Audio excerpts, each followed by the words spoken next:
Hi, I'm going to go ahead and do a little bit more of the selection tool options for people who might want to see that again, who may not have gotten in class. So, with the lasso select tool, I've got a couple of options here, and I've got the polygon, which is going to be something that you can just do a rough cutout of something, and I could start with that. I need to make sure that I have it enclosed for here. I'm going to delete that. So there is the let's see, let's make that invisible.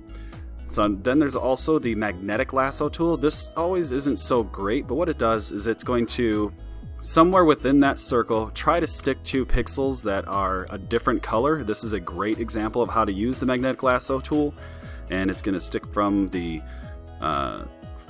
background and her hat. I'm going to click so I can get around it so it stops freaking out, because look how it's trying to find what am I trying to magnetize to. Double click, delete that. So that is pretty close, and that works pretty well. But if you don't have such a perfect setup for having a different color with your pixels, I'm going to use this Bezier or Bezier. And what that does is it's 3 clicks. It's going to be 1 click to start the selection, another click to be where that selection portion would end. Then from there, I can do an arc, and it follows my cursor almost like a gravitational pull.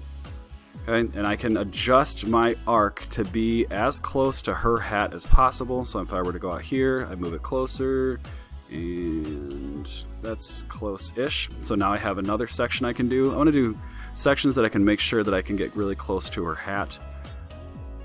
Right there, out a little bit more. This one, let's see how this goes. I'm going to get a little bit too much of the sky back there.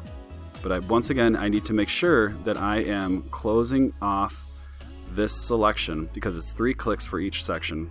1, 2, and then 3.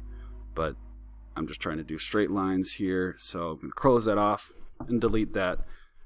And you can see how much closer that actually is. Let's say I wanted to get these pixels right here out.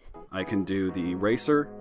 I want to make sure that my softness is 0, my pixel size is teeny tiny, and I can just go through each pixel and hold down the mouse and get rid of that little bit of sun on there. Oops, Control Z. If I wanted to get rid of each little bit of sun like that. And then I could also use the brush to make it bigger, more than 1 pixel. That big, to get rid of stuff that doesn't need to be chopped up. So hopefully that helps with that. 3 minutes.